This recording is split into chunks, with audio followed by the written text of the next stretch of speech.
Olá pessoal, então a nossa aula hoje é aqui sobre o poço de potencial finito, tá certo? Esse é um sistema muito interessante também na mecânica quântica, porque ele é um sistema um pouco mais realista, né?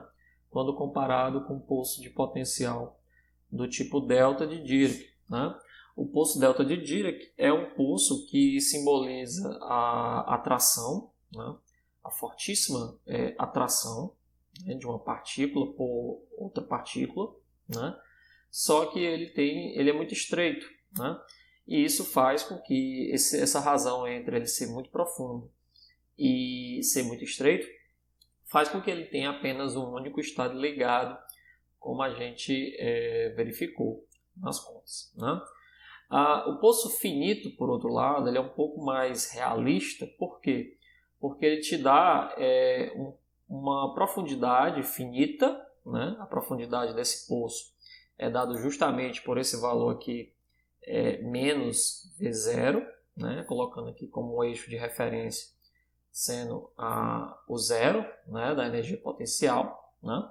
E ele tem uma largura que a gente chama aqui de L, né? Então, são grandezas que você pode comparar com problemas, né, experimentais. Por quê? Porque, em geral, as interações entre átomos e moléculas, né, elas podem sim ser representadas por poços de potencial finito. Inclusive, em dinâmica molecular, esse modelo aqui de poço finito, né, é muito interessante porque ele permite, né, descrever a atração, por exemplo, entre átomos num gás, né? Então, em geral, os modelos que existem para descrever sistemas gasosos, né, átomos de forma geral, gases, né, de forma geral, eles envolvem uma pequena atração entre as partículas, né? Então, como que um elétron, digamos assim, se comportaria enxergando esse tipo de átomo que tem uma atração, né? Mas ela não é tão profunda assim, ou seja, uma atração pequena, dada por um certo V0, e o tamanho, digamos, da atuação dessa atração, né, é dado por L, tá bom? Então, isso aqui é um modelo, né, para explicar, por exemplo, a atração de elétrons, né, o que um elétron sente ao se aproximar de um átomo, né, que rapidamente perde a sua interação, ou seja, a partir do valor L sobre 2, né, perceba que aqui o elétron, né, ele está com potencial zero. Né, ele sofre aí um efeito de energia potencial zero, como se estivesse livre. Né? Lógico que vai depender da sua energia que a gente vai tomar como referência. Daí a ideia da gente estudar primeiro estados ligados e depois estados de espalhamento. Por quê? Porque estados ligados, a gente vai considerar que a energia, né, ela é nessa altura aqui, tá bom? Então a energia total do meu sistema vai ser negativa, tá bom? Isso vai caracterizar o que a gente conhece como estados ligados. Tudo bem? Né? Por quê? Porque na região 1 e na região 3, perceba que a energia é menor do que a altura do potencial. Tá certo? Isso vai inverter o sinal da equação de Schrödinger, como a gente vai ver daqui a pouco. Tá bom? Já na região 2, a profundidade do poço ela é maior do que a energia disponível. Tá bom? A gente já resolveu esse tipo de problema aqui, mais ou menos para alguns sistemas, né?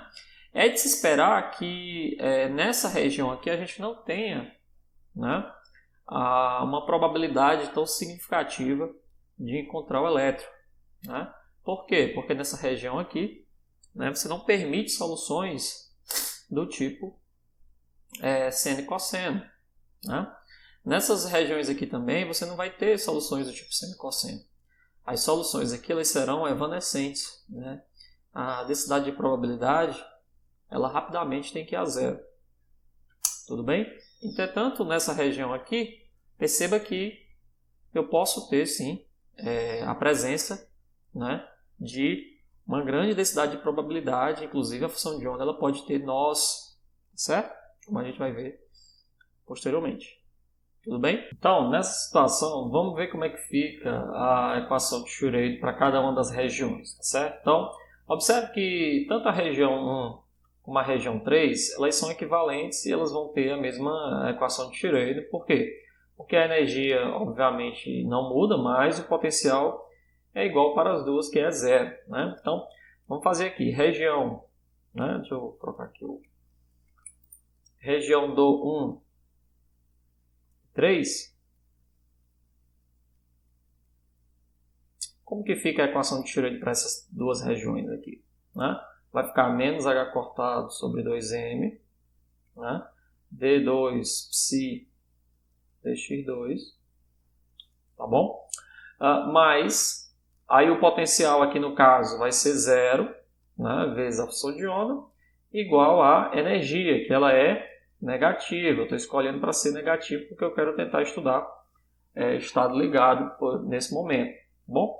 Daqui, facilmente a gente vê que a equação de Schrödinger ela fica D2 psi, né, dx2, menos 2m módulo de E, porque aqui vai ficar positivo, esse cara positivo, então posso ficar negativo, H cortado ao quadrado, psi, igual a zero, né? Se a gente disser que esse 2me sobre H cortado, né, é justamente o nosso, se eu disser que isso aqui é um K, né, o que a gente vai ter aqui nessa situação, né? Porque perceba que eu estou colocando o meu eixo de referência aqui, né, no E, tá bom? E eu estou escrevendo aqui o potencial como sendo zero, e nesse caso aqui o potencial é menos V0, né? Então nessa situação aqui eu vou chamar esse rapaz aqui de Q, né? Vou dizer que é Q, para que a gente fique o seguinte, ó, se eu chamar 2me sobre A cortado, né? E eu chamar isso aqui de Q ao quadrado, para dizer que é positivo, né? Eu vou ter que a minha equação de onda nessa região, a equação de Schrödinger, na verdade, né, é menos Q ao quadrado, psi igual a zero, né? Quais são as soluções disponíveis para esse tipo de equação? Ora, conforme a gente já discutiu até aqui nessa situação, você pode partir para duas situações. Porque essa aqui não é a equação do segundo grau típica do oscilador harmônico, porque esse rapaz aqui ele é negativo, né? Quais são as soluções para esse psi? Tem duas, né? Você pode escolher um psi como sendo e elevado a qx, satisfaz, né? Ou seja, exponencial real, ou você pode escolher e elevado a menos qx, tá bom? Se você quiser funções, combinações lineares dessas funções também, você pode escolher, em outra situação, seno hiperbólico de qx, satisfaz também essa equação, ou cosseno hiperbólico de qx. Tudo bem? Então, eu vou escolher a exponencial porque elas ficam mais simples de trabalhar, tá certo? Então, na região 1 em 3, né, vamos pegar aqui primeiro a região 1. Qual seria a solução adequada para a região 1? Perceba que a região 1 é a região negativa do x, né? Aqui você tem um zero, ela é uma região negativa, né? O x para cá, ele é negativo, tá bom? Enquanto o x para cá, ele é positivo. Então perceba que dessas duas soluções, essa daqui, ela diverge, né, para x positivo. Então você não vai conseguir normalizar usando essa expressão para a função. Em compensação, se você usar também essa daqui, do lado negativo, você não vai conseguir normalizar a sua função de onda, né? Então, na região 1, é muito importante para que esse rapaz seja normalizável, né? Ou seja, a função de onda como um todo seja normalizável, a gente vai ter aqui um psi na região 1 como sendo uma constante aqui ainda de normalização, elevada a qx, né? Somente essa função, né, ela satisfaria, né, a equação de Schrödinger do lado esquerdo, né, e seria ao mesmo tempo normalizado. Se eu usar essa função aqui, perceba que com o x negativo, aqui vai ficar positivo. Então, à medida que o x cresce, né, você faria com que essa função explodisse. Né? Porque perceba, a função é elevado a qx do lado negativo do x, ela é assim. Ó. Se você fizer um gráfico das duas funções, né, você tem que as duas funções elas tocam aqui o ponto 1, né? Só que a função elevada a qx ela é assim. O que seria? É elevado a qx. Né? E a outra função, ela é assim, ó, é elevado a menos qx. Bom? Então, olha que interessante. Ó, do lado negativo do x, quem eu preciso para que seja normalizável é essa função aqui. Daí a minha escolha de E elevado a qx. Né? Agora, do lado positivo, que é justamente a região 3, eu preciso de uma função normalizável. Então, eu vou ter que usar a E elevado a menos qx. Então, do lado direito, que é o lado positivo, a minha solução vai ser uma constante A elevado a menos qx. Aí você diz, professor, por que você usou a mesma constante A? Porque não há nenhuma razão, em princípio, né, para que essas constantes sejam diferentes. Por quê? Porque o potencial é totalmente simétrico. Né? Então, o que acontecer do lado esquerdo deve estar acontecendo do lado direito. Tá bom? Então, a amplitude, né, não deve ser a mesma. Né? Você deve ter paridade com relação às soluções. Lógico que você pode ter aqui ainda soluções pares e ímpares. Né? Mas quem vai determinar isso posteriormente, né, vão ser as condições de contorno. Tá certo? Então, é importante a gente ter consciência ainda aí de como que a gente pode escolher as soluções. Eu vou chamar aqui de A1 e A2, eu vou deixar em aberto, né? Porque dependendo da paridade, a gente pode ter que elas são de mesmo módulo, só que de sinais contrários. Então, eu vou chamar aqui de 1 e 2, porque você pode ainda ter, como o poço é simétrico, você tem soluções pares e ímpares. Então, esse cara aqui pode ser par, e aqui pode ser par, né? Ou seja, ser igual, simétrico. Ou pode ser antissimétrico, esse cara aqui sendo positivo e esse cara aqui sendo negativo. Bom, então eu vou deixar aqui um A1 e A2 para que a gente possa ainda deixá-los, né, de sinais contrários. Aqui vai determinar aí depois são as condições de contorno. Né? Então essas são as duas soluções da equação de Schrödinger. Do lado positivo, né, ou do lado negativo, que seria essa região 1. Né? E aqui do lado positivo. Tudo bem? Bora lá. Região agora, então a gente já resolveu o problema pelo menos, né, na região 1 e 3. Certo? Vamos agora para a região 2. Como é que fica essa brincadeirinha? Então, região 2. Como é que fica a equação de Schrödinger? E como é que fica as nossas soluções? Então, vamos lá. Menos h cortado sobre 2m, né, d psi dx2, né? Quem é o potencial? Aí nessa região, ó, o potencial é menos V0. Né? Então a gente tem menos V0 de psi. E quem é a energia? Menos psi. Tudo bem? Vamos dar uma ajeitada nessa equação. Vai ficar menos h cortado sobre 2m, d psi dx2. Né? Aí desse lado de cá vai ficar V0 menos módulo de E. Bom? Psi. Tudo bem? Perceba que eu estou escrevendo dessa forma aqui porque esse rapaz V0 aqui ele é maior, né, em módulo do que o módulo de E. Então aqui por enquanto está positivo. Né? Como a gente está com o sinal contrário, então a gente vai ficar assim, D2 dx2, esse cara passa para cá negativo, então vai ficar positivo. 2m V0 menos E.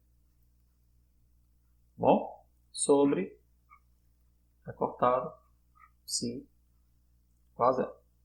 Tudo bem? O que tem interessante aqui? Eu vou chamar esse rapaz agora aqui de K. Então, eu vou dizer que K ao quadrado é igual a 2m V0 menos módulo de E, tá bom? H cortado sobre 2, né? E aí a minha equação de Schrader ela vai ficar D2 dx2 mais K ao quadrado psi igual a zero, né? Soluções. Da mesma forma que a gente tem aqui duas soluções, tá bom? A gente também tem soluções para essa equação aqui que é do tipo oscilador harmônico. Você pode escolher o E elevado a I kx, ou E elevado a menos I kx, ou você pode escolher também o cosseno de kx, tá certo? Ou o seno de kx, tá bom? O que eu vou preferir escolher aqui, né? Aí vai depender de como que você constrói as soluções pares ou ímpares, né? Mas é sempre interessante tentar trabalhar com as soluções reais, que fica mais fácil de derivar também, né? Então, eu vou escolher aqui que a minha solução na região 2, né? Semelhantemente ao que eu escolhi aqui, né? Então, região 2, eu vou escolher, como eu escolhi aqui A1 e A2, eu vou chamar aqui de B cosseno de kx mais C seno de kx. Essas seriam as soluções aqui nas regiões em questão. Como que a gente, então, na região, a gente tem essa solução, tá bom? Na região 2, a gente tem essa solução, né? E na região 3, né? E na região 2, a gente tem isso aqui, né? Para que a gente tenha soluções contínuas, né? Perceba que a função de onda ela deve ser contínua para que você possa normalizar. Então, em L sobre 2 e menos L sobre 2, você tem que ter continuidade da solução, tá bom? Como é que vai ficar aqui a nossa brincadeira? Então, se a gente usar a continuidade, vamos agora para as condições de contorno das soluções. Condições de contorno, pelo menos a primeira condição de contorno é que o psi, né, de L sobre 2, né, do lado 3, né, seja igual ao psi de 2, nesse ponto. Então, psi da região 2, nesse ponto, tem que ser igual ao psi de 3 em L sobre 2. Né? E a outra condição de contorno para a função de onda é que o psi da região 1 em menos L sobre 2 seja igual ao psi de 2 em menos L sobre 2. Se a gente aplicar essas condições de contorno aqui, né, para essas duas soluções, o que a gente ganha? Por que a gente tem que aplicar isso daqui? Né? Isso aqui é o que a gente chama de continuidade, né, da função de onda. Por que a função de onda deve ser contínua? Para que a sua densidade de probabilidade seja contínua também. Né? Então, o que vai acontecer? Então, vou colocar aqui a primeira condição, segunda condição, né? De 1, né, ou de número 1, condição, né, o que a gente tem? Ficar assim, ó, quem é a região 2? Chamei aqui de B e C, né? Então, B cosseno de L sobre 2 mais C seno de L sobre 2 tem que ser igual ao psi 3, que é A2 elevado a cosseno de K, né? Põe o K aqui. É elevado aqui L sobre 2. Né? E da equação 2, temos o seguinte. A1 é elevado a menos que L sobre 2. Né? Tem que ser igual a B cosseno de K L sobre 2. Tá certo? E o que mais? Mais seno de K menos L sobre 2. Tá? Vamos tentar juntar as duas coisas aqui. Por quê? Porque eu posso fazer o seguinte. Eu sei que esse rapaz... Aqui é menos, né? Esse cara aqui é menos. Aqui fica menos também, né? Acabei deixando mais. Aqui é menos. Né? Vamos juntar aqui as duas coisas, né? Porque eu sei que cosseno de menos x é igual a cosseno de x. Né? São par. E eu sei que seno de menos x é igual a menos seno de x. Então, posso tentar ajeitar as duas equações aqui. B cosseno de k L sobre 2 mais C seno de k L sobre 2 é igual a 2 elevado a menos Q L sobre 2. Né? E esse rapaz aqui vai ficar assim, ó, B cosseno de k L sobre 2 menos C seno de k L sobre 2 igual a 1 elevado a QL sobre 2. Se eu somar esses dois sisteminhas de equação, né, somando em um caso e depois subtraindo, o que a gente tem? Né? Se eu somando as duas, eu vou ter assim, 2b cosseno de k L sobre 2 igual a 2 mais a1 elevado a menos que L sobre 2. Se eu subtrair um do outro também, a gente vai ter que 2c, né? Então subtraindo, o que a gente tem? 2c seno de k L sobre 2 vai ficar a2 menos a1 elevado a menos que L sobre 2. Não? O que a gente pode ter daí? Né? Porque esse rapaz aqui, aí a gente vai analisar a paridade. Né? Porque esse rapaz aqui não tem como ser nunca zero. Né? Do jeito que está aqui, isso aqui também nunca vai ser zero. Como é que essas duas funções totalmente diferentes, elas podem ser iguais? Eu posso tirar daqui duas condições. Né?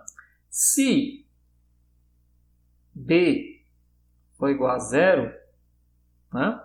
O que essa minha condição obrigatoriamente vai ter que obedecer? A1 vai ter que ser igual a menos A2. Né? Se C for igual a zero, na condição de baixo, A2 tem que ser igual a 1. Ora, o que você está observando aí? Quando B é zero, a minha solução central, que é da região 2, ela fica somente o seno, que é uma função ímpar. Né? Isso faz com que B igual a zero, né? A solução fique solução ímpar. Né? Ou seja, o A1 é menos A2. Se o C é zero, aí a gente fica só com cosseno. Né? Então, aqui é uma solução par. Então, eu vou ter que dividir o problema agora em uma solução que é par. Tá certo? Quem é a solução par? Na região 1, a gente tem A, né, elevado a QX. Na região 2, a gente vai ter, vamos pegar o par primeiro, as amplitudes são iguais e o C é zero, então é B cosseno kx. E na região 3, a gente tem A elevado a menos QX. Quem é a solução agora ímpar? Né? Ou seja, as funções que são ímpares. Na minha região 1, eu continuo tendo A elevado a QX. Tá bom? Na região 2 agora, a minha solução ímpar exige que seja C seno de kx. Né? E na região 3, como agora eu estou pegando o ímpar é o negativo, a amplitude. Então é menos A menos QX. Então, meu problema vai se dividir em soluções que são pares, né, e soluções que são ímpares. Né? Não tem nenhum problema nisso. Basicamente, você vai ter soluções que são pares. Que tipo de soluções são essas? Soluções em geral, em que a função de onda, né, ela é algo desse tipo. Ela vem aqui, ó, que é do tipo exponencial, ela tem que cair como se fosse um exponencial, e aqui dentro ela é do tipo par, ou seja, ela é simétrica. Né? Soluções ímpares aqui vão ser soluções em que você tem aqui a exponencial, né? Desse outro lado aqui você tem o negativo da exponencial, e aí aqui dentro a gente tem alguma coisa do tipo ímpar, uma coisa assim, certo? Uma solução, uma função que é par, e aqui uma função que é ímpar, em relação ao centro do poço. Tá bom? Aqui é par, ele é ímpar. É esse tipo de solução que a gente vai tentar buscar. Terminou? Lógico que não. Por quê? Porque existe outra condição de contorno que a gente tem que investigar. Quem é a condição de contorno que falta a gente investigar? Não mais a continuidade da função de onda, mas sim da sua derivada. Né? Será que a derivada, né, é contínua? Né? Será que a gente tem que exigir que a derivada seja contínua? Ela pode ser de contínua? Na função delta, se você tiver lembrado aí, na delta de Dirac, tá bom?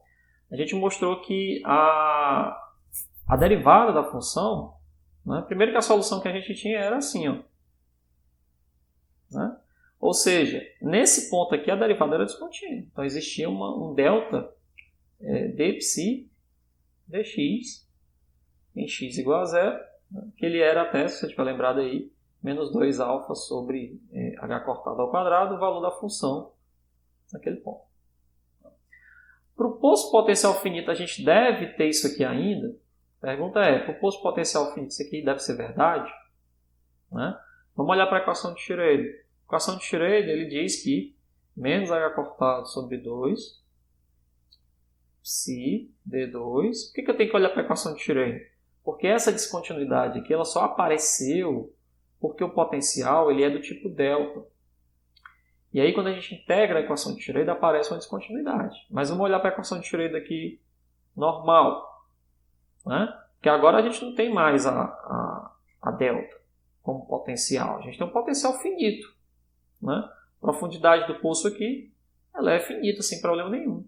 Então, nesse ponto aqui, será que eu preciso ter a minha solução, a função de onda, descontínua?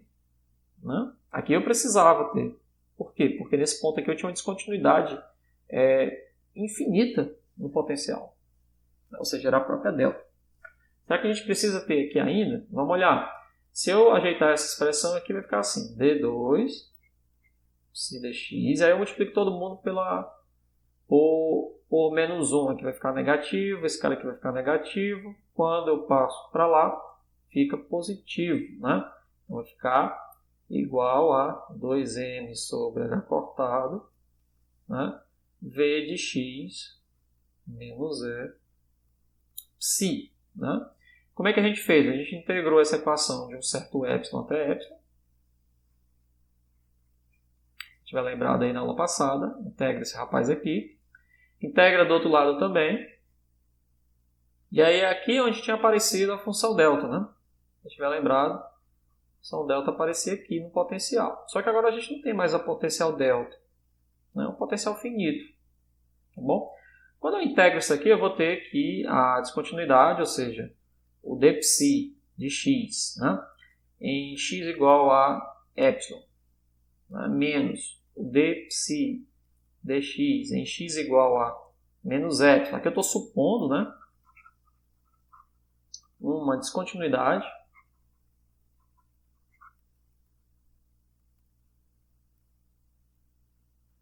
em x igual a zero. Né? Porque aqui a gente não tem descontinuidade desse x igual a zero no nosso poço de potencial. Né? A gente tem a descontinuidade do potencial aqui, mas essa descontinuidade não é tão absurda, tá bom? Ela não é infinita, como é a delta. Tá? Vamos ver o que acontece aqui com a equação. Então, desse lado aqui a gente vai ficar com a integral de menos epsilon a epsilon. E aqui onde está a grande ideia, né? Por que eu tenho que exigir que agora a minha função de onda não precisa ser descontínua? Porque o integrando aqui, ele é finito. Bom, isso faz com que a solução como um todo seja bem comportada, né? A gente costuma dizer que é uma função bem comportada.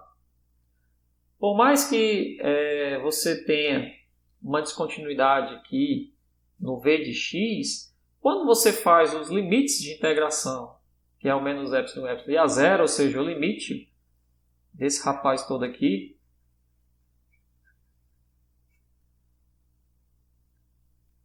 tá bom? O limite de quando x, o epsilon, né, tende a zero, né, faz com que eu tenha uma função do lado direito aqui, ou seja, uma integral bem comportada. Né? Eu não tenho mais a delta como potencial, é um termo finito.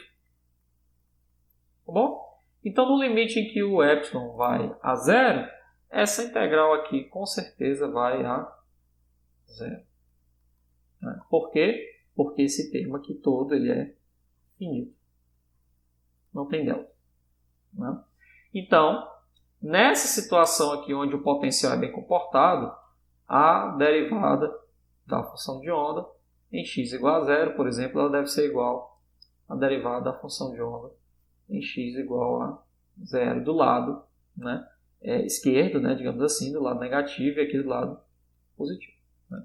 Ou seja, a derivada, a conclusão que a gente tira daqui é quando o potencial é finito, né, a derivada de psi deve ser contínua. Tá bom? A gente não tem razão para que ela seja descontínua. Tá? E o que acontece com a minha solução agora? Então agora eu preciso exigir que essas soluções aqui sejam contínuas. Né? E aí vamos lá. Ó. Então a condição de contorno, novamente agora, nova condição de contorno, que a gente tem, está precisando aqui ampliar, é que a derivada da função da região 1, né, em x igual a menos L sobre 2, seja igual à derivada da função na região 2 em x igual a menos L sobre 2. E que a derivada da função 2 em x igual a L sobre 2, né, seja igual à derivada da função na região 3 em x igual a L sobre 2. Como a gente já tratou aqui das simetrias existentes entre as paridades, né, existentes entre as soluções, não precisa a gente aplicar as duas. Basta aplicar uma delas. A outra vai ser simétrica. Então, eu vou escolher aplicar a condição positiva. Certo? Condição positiva. O que vai acontecer com a condição positiva? Então, para as soluções pares, vamos primeiro fazer as soluções pares. O que a gente tem? Quem são as soluções pares? Então, aqui, ó, 2 e 3, né? Solução em 2 e 3 nesse ponto aqui. Derivada desse rapaz aqui, derivada do cosseno é menos seno. Então, vai ficar menos B vezes K seno de Kx, substituído em x igual a L sobre 2, né? Igual a quem? A derivada do 3 nessa região. Então, menos A que é elevado a menos que x em x igual a L sobre 2. Né? Ou seja, B, K, seno de K, L sobre 2, bom, é igual a que é elevado a menos que L sobre 2. Tudo bem? A gente fica com isso daí. Tá certo? Então, a continuidade em A sobre 2 desse rapaz aí exige, né, isso daí. Tudo bem? Então, vamos guardar essa expressãozinha aqui. A gente tem outra relação entre o B e o A para a solução par? Tem, ó, que era a condição de contorno anterior. Né, ó? Lembra aqui dessa condição? Ó? O que acontecia para o par? Né? A continuidade da função, né, exigia que B cosseno de K L sobre 2 fosse igual a E elevado a L sobre 2. Isso aqui é só a continuidade. Então, aqui é a descontinuidade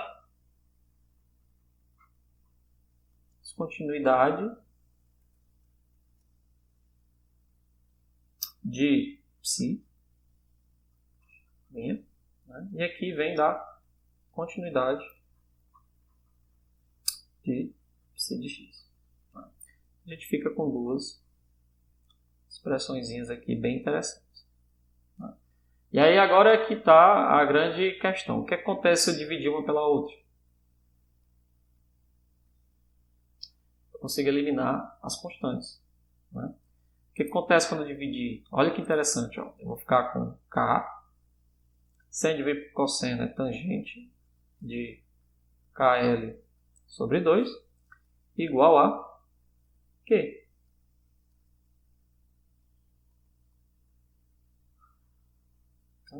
Encontrei aqui uma relação que depende só da largura e da energia. Né? Ou seja, uma equação que depende simplesmente da largura do poço, L, né? E da energia. Ou seja, depende do módulo de E e depende do P0. Olha que interessante. Né? É uma questão já para a gente guardar aí. Vamos fazer as ímpares agora. A gente vê se a gente entende isso direitinho. As ímpares. Como é que fica? Quando eu pegar a derivada da função e disser que ela é descontínua, né? O que vai acontecer aqui? Ó? Solução ímpar. Né? É do tipo seno. Então, vai ficar semelhante ao que a gente fez aqui. CK cosseno, que é a derivada do seno, né? É justamente o cosseno de kx, substituído em x igual a L sobre 2. Né? Juntamente com a função do tipo ímpar. Então, é menos A. Aí caiu menos Q. Né? Porque aqui a gente tem essa solução aqui, ó, menos Q cai um menos Q. Aqui a gente tem seno. A derivada do seno, né, vai ser o próprio cosseno. Tá bom? Então, a gente fica assim. Tudo bem? Aqui tinha caído negativo. Beleza. A derivada do cosseno. Certo. Aí a gente fica o que agora? Fica negativo. Né? E desse lado aqui, a gente tem a própria continuidade da função. Então, se a gente aplicar aqui, fica menos qx L sobre 2. Se eu substituir os valores, vai ficar assim: CK cosseno de KL sobre 2 igual a Q elevado a menos Q L sobre 2. Vamos guardar isso aqui. Isso aqui é descontinuidade de x. Tá? Falando de continuidade, o que a gente vai ter? C seno de K L sobre 2, né, igual a menos, como é a solução ímpar, né, elevado aqui L sobre 2. Isso aqui é a continuidade de psi de x. Aí olha que interessante, ó. Se eu fizer a mesma coisa aqui, dividir uma coisa pela outra, o que vai acontecer? Vai ficar k cotangente de KL sobre 2, né? Igual a menos Q. Então, eu acabo encontrando aqui, né, uma outra condiçãozinha aqui de, podemos dizer assim, de quantização, né? Porque isso aqui é uma condição que envolve só a largura e as energias. Novamente, depende da largura do poço, L, e das energias envolvidas. Como é que a gente interpreta essas duas equações? Essa, K tangente de KL sobre 2 e Q, né? E essa cotangente L sobre 2. O que a gente pode tirar daí se a gente analisar direitinho as soluções, né? Vamos analisar com calma isso aqui. Então, a gente encontrou, no final das contas, vou fazer aqui uma análise aqui, que existem soluções que são pares, né? E dessas condições pares, a gente encontrou que K tangente de KL sobre 2 igual a Q, né? E a gente encontrou que as soluções ímpares conduzem a K cotangente de KL sobre 2 igual a menos Q. Né? E aí, para a gente poder juntar uma coisa com a outra, né, tentar entender isso daqui, eu vou deixar todo mundo adimensional. Certo? Eu vou dizer que existe aqui um... Então, quem é o nosso K? Só para começo de história, né? Se eu tiver lembrado, K, lá no começo da expressão, né? Quem era o K? Aqui o Q, ó, é 2ME H cortado. Então, K e o nosso K, se você voltar aqui um pouquinho, é 2V0 menos E sobre H cortado. Né? Então, eu posso dizer que, do jeito que a gente está comparando aqui, K ao quadrado, né, era 2M V0 menos a energia. Tá bom? Sobre H cortado ao quadrado. E o meu Q ao quadrado, né, era quem? Esse rapaz aqui é 2ME.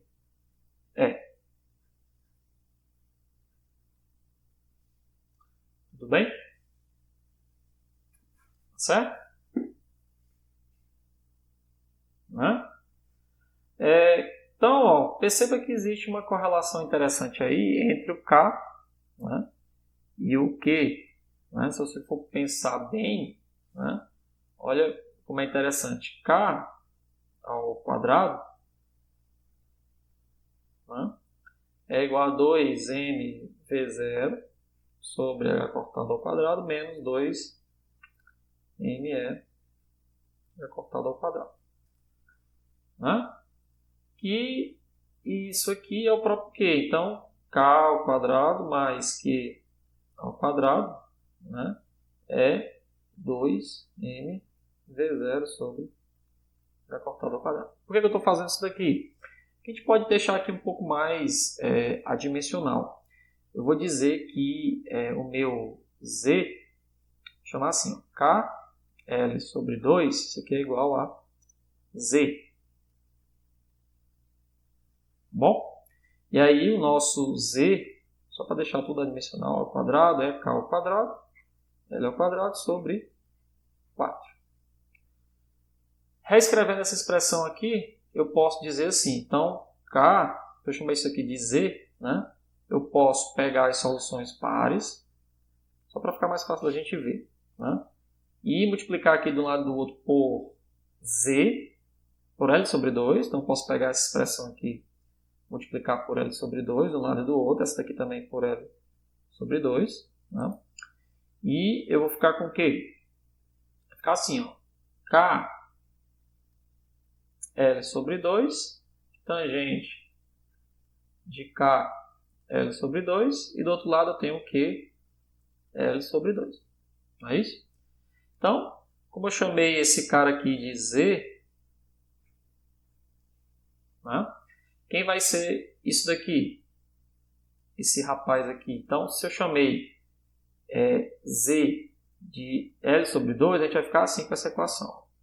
Z, que depende, obviamente, da energia, tangente de Z, é isso? Igual a Q L sobre 2. Mas quem é o L sobre 2? Então, ó, perceba que daqui, se eu multiplicar também esse rapaz aqui por L quadrado sobre 4, né? O que eu vou ter? Eu vou ter o seguinte, ó, que K ao quadrado L2 sobre 4 mais Q ao quadrado L2 sobre 4 igual a 2mv0 H cortado L ao quadrado sobre 4. Né? Aí esse aqui é o nosso Z quadrado, tá bom? Mais Q ao quadrado L2 sobre 4. Isso aqui eu vou chamar isso aqui tudo de um Z0 ao quadrado, que depende do potencial. Tá certo? Então, eu vou tirar aqui minha solução, que L sobre 2 ele é igual a raiz de Z0 menos Z quadrado. Com isso, a minha condição aqui de quantização vai ser assim, ó, Z tangente de Z, né, igual a raiz de Z0 Z quadrado. E aí vai depender, né, desse parâmetro aqui, Z0, que é dependente do potencial. Essa equação aqui não tem solução analítica, né? É chamada de equação transcendental.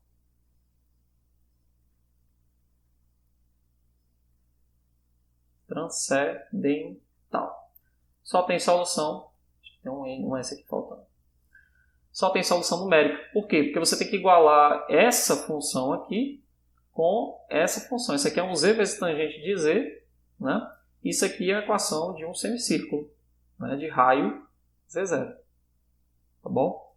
Então, para a gente encontrar aqui as soluções, né? Ou seja, os pontos Z's onde essas duas funções aqui, que eu vou chamar f de Z, que é meu Z vezes tangente de Z, e G de Z, que é o semicírculo. A gente tem que encontrar soluções onde o f de Z é igual a G de Z. Se eu encontrar esse tipo de solução, significa que eu tenho, né, valores de energia, né, porque o Z agora eu coloquei como função da energia, né? Então, valores de energia onde a gente tem soluções permitidas. Tá bom? Perceba que nessa minha expressão aí, né, a própria energia aqui que está envolvida, que é o Q, né, só vai ter solução se isso aqui for idêntico. Né? Então, essa é a condição que eu preciso ter gráfica, né, para que tenha soluções do Z. Se eu fizer essa mesma brincadeirinha para a equação de baixo, nas soluções que são as ímpares, como é que vai ficar? Para ímpar é K cotangente de K sobre 2 menos Q. Então, se eu fizer a mesma coisa, eu vou chegar à conclusão, fazendo a mesma coisa, Z cotangente de Z igual a menos raiz de Z0 menos Z quadrado. Ou seja, acaba criando aqui o mesmo, uma condição semelhante. Como é que fica o gráfico disso daqui? Então, eu só vou ter soluções aqui, soluções pares, né, quando tiver essa igualdade aqui. Nesse caso aqui, os ZIs, né, onde O meu f de z agora é z cotangente de z. E o meu g de z é o semicírculo, só que negativo, né? Eu só vou ter soluções quando isso daqui for verdadeiro, né? Eu tenho que encontrar onde que o f de z é igual a o g de z. Como é que eu resolvo isso aqui? Aí eu vou ter as soluções ímpares. Olha como é que é interessante. Eu vou ter que fazer o gráfico de z cotangente de z e desse semicírculo e ver onde é que tem interseção. Vamos fazer o gráfico aqui. Eu já fiz o gráfico para vocês darem uma olhada, né? Esse primeiro aqui que eu fiz é a função, esse azul, né? É a função z tangente de z, né? Como sendo aqui o nosso eixo z. Tá bom? Observe como é que é a função z tangente de z. Ela passa pela origem aqui, né? Ela sobe aqui rapidamente, porque é com a tangente. Essa função ela tem todas as singularidades da função g, da função tangente, todas as singularidades da função tangente, só que como está multiplicado pelo z, a tendência, né, é que ela fique cada vez mais uma reta vertical. Né? Porque perceba que no limite em que esse rapaz aqui vai para infinito, né, o fato de ter uma função linear aqui, né, faz com que a tangente fique cada vez mais vertical. Bom, e aí, ó, onde que vai ocorrer as interseções? Né? Dependendo do tamanho desse Z0 aqui, eu fiz o tamanho desse Z0 ó, conforme vocês podem ver no gráfico. Eu usei aqui um Z0 ao quadrado igual a 5, ou seja, Z0 igual a 5. E eu usei um Z0 igual a 10. Dependendo da profundidade do poço, eu posso ter, ó, quantas soluções aqui para Z igual a 5?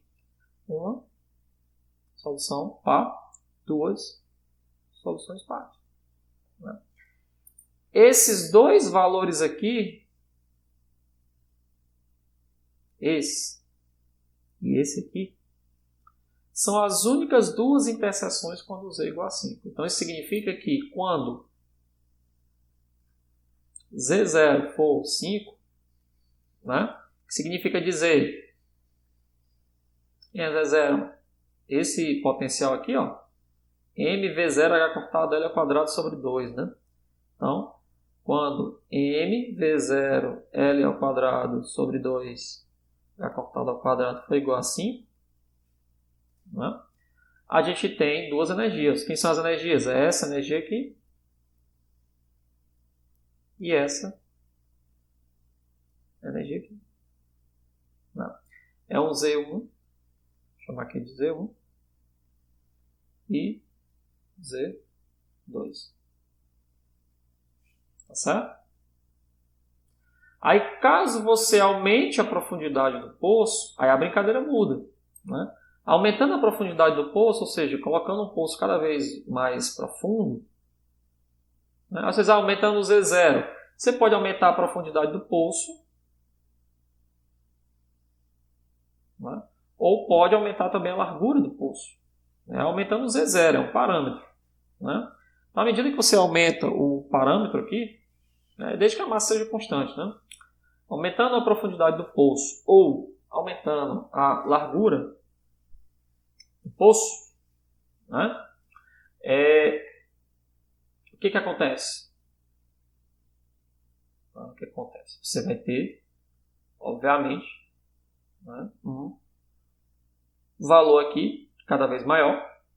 E aí, ó, você vai ter, ó, você pode ter uma, aqui é o verde, né? Então, uma, duas, três, 4 soluções possíveis.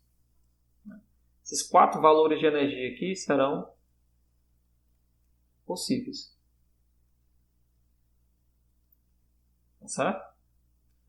Então, na verdade, o que a gente está dizendo é assim, quando você aumentar o valor do poço, né, ou seja, mv0 L ao quadrado cortado foi igual a 10, você vai ter agora 4 soluções. Z1, Z2, Z3, Z4. Isso significa o quê? Se o poço tiver uma profundidade, você tem duas soluções. Que é a minha energia 1 e energia 2. Agora, se o poço tiver uma profundidade bem maior, obviamente respeitando a mesma largura, aí eu posso ter 4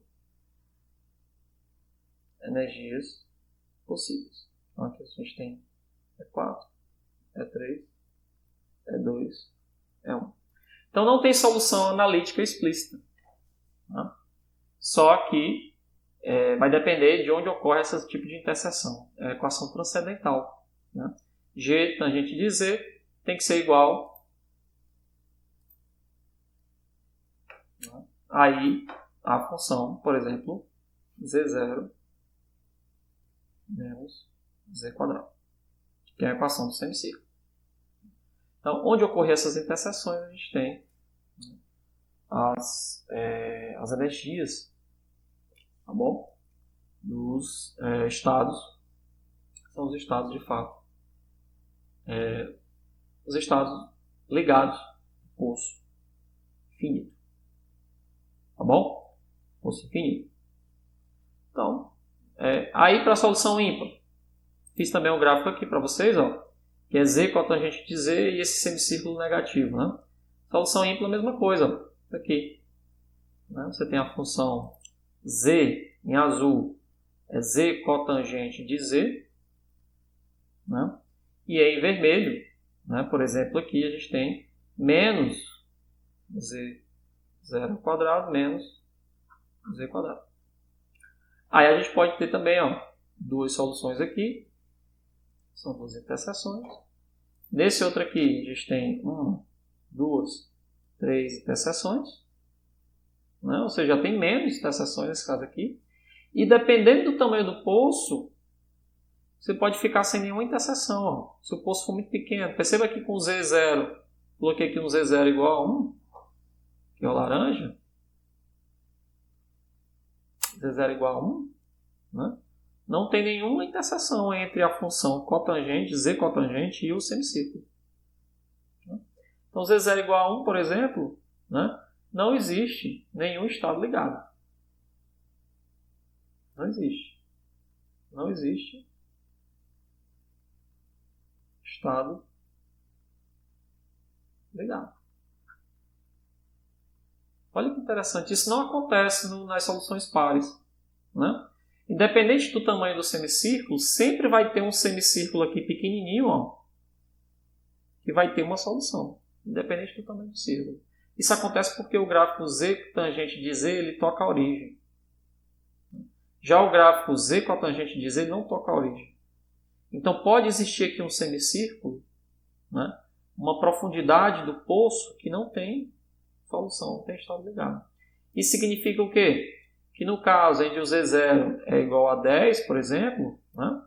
Você tem aqui uma profundidade tal, digamos de Z0 igual a 10, aí a gente viu aqui, ó, que tem 3 estados ligados. Então, consegue 3 estados ligados. Estado 1, energia 1, 2, 3. Quando o Z0 é 5, aí você continua tendo 2 estados ligados. Uma profundidade um pouco menor, mas mesmo assim a gente tem lá 2 estados ligados. Não necessariamente são os mesmos, tá certo? Na verdade não são os mesmos. Perceba que os valores aqui são ligeiramente diferentes. Ó. Esse valor aqui é diferente desse. Né? Apesar desse daqui ser quase o mesmo, esses dois são diferentes. Bom? E aí se o poço for raso demais, não tem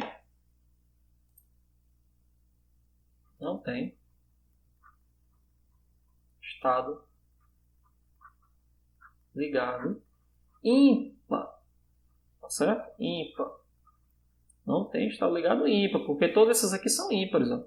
Esse é ímpar. Esse aqui também é ímpar. Estou pegando aqui as soluções ímpares, tá certo? Porque tem as pares também. Né? Não necessariamente são as mesmas. São diferentes. Bom, você tem os pares, você tem os ímpares.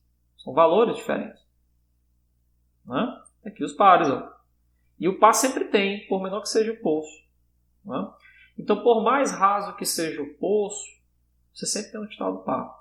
A conclusão aqui que é interessante é que, para qualquer valor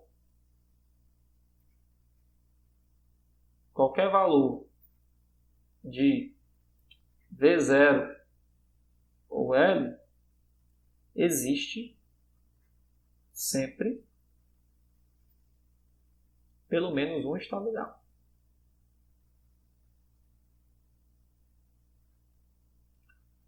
Um estado ligado. E esse estado ligado tem que ser par. Obrigatoriamente par. A solução é par. Certo? A solução é par. Então, o que a gente precisa saber sobre o poço infinito, pessoal, estados ligados, é isso. É que o poço finito ele permite também estados discretos de energia. Né? Só que é um número limitado que depende da profundidade do poço. Quanto mais profundo o poço, né? Que é o que você esperaria, porque quanto mais profundo for o poço, mais o sistema se aproxima do poço infinito. Né? E aí o número de estados é infinito. Tá certo? Então, quanto maior o raio desse semicírculo aqui, mais interseções eu vou ter. E você pode mostrar que se o raio for relativamente grande, os valores da interseção, que são esses valores aqui, né, para um raio realmente grande, né, eles são exatamente as energias do poço infinito. Exatamente as energias do poço infinito. Você pode mostrar. É bem interessante mostrar isso daí. Tá certo, pessoal? Então, eu queria que vocês só entendessem isso aqui. Que no limite, por exemplo, no limite em que V0 vai para infinito, né, que é o chamado poço infinito, as energias que a gente encontrou aí, seja elas pares ou ímpares, elas vão convergir para as energias do poço infinito, que é h cortado ao quadrado, pi quadrado, n ao quadrado, sobre 2m L ao quadrado. Isso você... não é difícil de mostrar isso daí, vou deixar aí para vocês aí como curiosidade.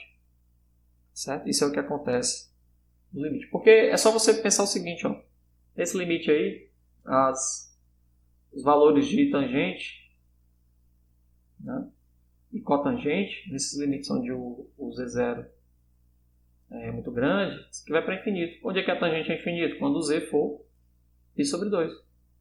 Certo? O Z for π sobre 2. Então aqui também, ó, quando o Z, onde é que cotangente vai para menos infinito? Cotangente vai para menos infinito quando for múltiplo de π. Né? E aí a gente tem as soluções do poço infinito, que elas são facilmente aí encontradas. Bom, então o que a gente precisa saber sobre o poço infinito, basicamente, pelo menos a parte de estados ligados, é isso. Né? É que você tem pelo menos um estado ligado, e esse estado é par, obrigatoriamente par. Né? E que no limite em que o poço é muito profundo, né, as energias convergem para as energias do poço infinito. Né?